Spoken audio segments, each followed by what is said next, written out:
এটাই বলতে হচ্ছে, সত্যি কথা, মামুনকে এবার ঈদ জেলের ভিতরেই কাটাতে হবে। আমরা অল্টারনেটিভ কোনো ব্যবস্থা করতে পারিনি।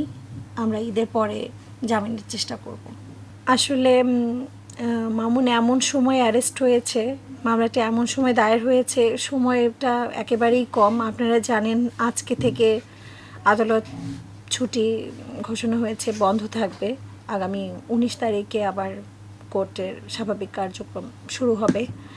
তো সেই অনুযায়ী আজকে আমরা চেষ্টা করেছিলাম, জামিনের একটা পিটিশন দেওয়া হয়েছিল, কিন্তু আদালত জামিনের আবেদন নামঞ্জুর করেছে।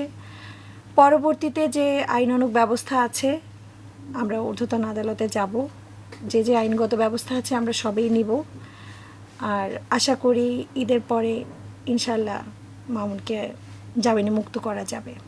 আপু, আসলে এই যে মামলাটা আসলে করেছে, এটার কতটুকু ভিত্তিহীন মামলা মনে হচ্ছে আপনার কাছে, যদি বলেন? বারে বারেই আসলে একই কথা উঠে আসছে, বারবারই আগেও আমরা কথা বলেছি বিষয়টা নিয়ে।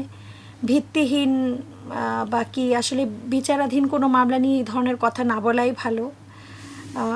একেবারে মানে কোনো পক্ষের এই বিষয়ে না বলাই ভালো, ভিত্তিহীন কিনা বা যৌক্তিকতা কতটুকু আছে এটা আমরা মামলায় প্রমাণ করব। হ্যাঁ, আইন বলে দিবে, কারণ বিচারাধীন একটা বিষয় নিয়ে এভাবে কথা বলা ঠিক না, এর জন্যই বলবো না, মামলার স্বার্থেই বলবো না। মামুনের কি এবার কুরবানির ঈদকে মানে জেল হাজতে কাটাতে হবে কিনা? আসলে খুব যদিও একটা অপ্রিয় সত্য কথা হলেও এটাই বলতে হচ্ছে, সত্যি কথা, মামুনকে এবার ঈদ জেলের ভিতরেই কাটাতে হবে। আমরা অল্টারনেটিভ কোনো ব্যবস্থা করতে পারিনি। আমরা ঈদের পরে জামিনের চেষ্টা করব। আমরা অবশ্যই চেষ্টা করব, হবে তো ইনশাল্লাহ, জামিন তো হবেই।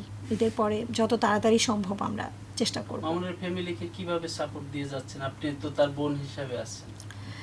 আসলে বোন হিসেবে বলাটা আমাদের আইনজীবীদের জন্য কতটা যুক্তিসঙ্গত আমি জানি না, তবে সত্যি কথা বলতে একটা ফ্যামিলি, আমরা যারা আইনজীবীরা আছি আমরা কিন্তু সবাই কম বেশি জানি, আমরা যখন একটা মামলা হাতে নেই তখন পরিবারের পরিজনরা এসে আমাদের কাছে এমনভাবে আমাদের কাছে অভিমত প্রকাশ করে, এমনভাবে কান্নাকাটি করে, এমন ইমোশনাল কিছু অ্যাক্টিভিটিস দেখে আমাদেরও আসলে আমরাও অনেক ক্ষেত্রে ইমোশনালভাবে অ্যাটাচ হয়ে যাই, না চাইলেও হয়ে যাই, মন থেকে অনেক সময় খারাপ লাগে।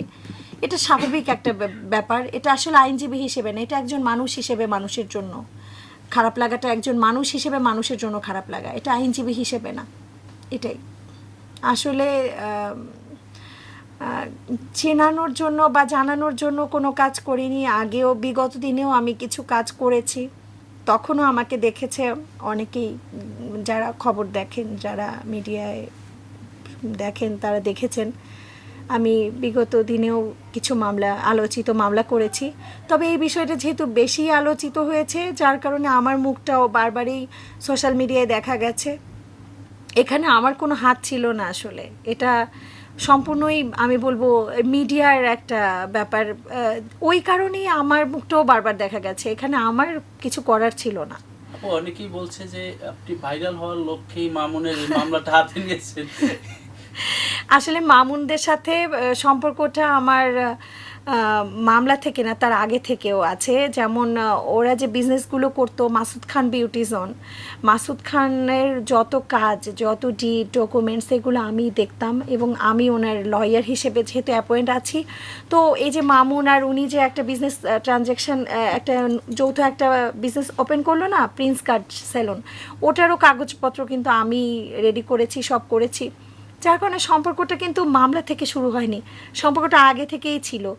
আর মানুষেরটাকে ইস্যু করছে আমি ভাইরাল হওয়ার জন্য। আসলে ভাইরাল হওয়ার ইচ্ছা থাকলে আমি অনেক কাজেই করেছি, ভাইরাল হতে পারতাম, কিন্তু হওয়ার কখনো ইচ্ছা ছিল না। আপু তো আগেও ভাইরাল বড় বড় মামলা হ্যান্ডেলিং করেছেন নিশ্চয়ই? না, হ্যান্ডেল করেছি, কি করেছি সেগুলো নিয়ে একদিন কথা বলবো, সেগুলো নিয়ে বিস্তারিত আরেকদিন কথা বলবো। আপাতত এটাই জানিয়ে দিচ্ছি আপনাদের মাধ্যমে সবাইকে, আমরা মামুনকে জামিন করাতে পারিনি। আমরা ঈদের পরে ইনশাল্লাহ চেষ্টা করব। ধন্যবাদ।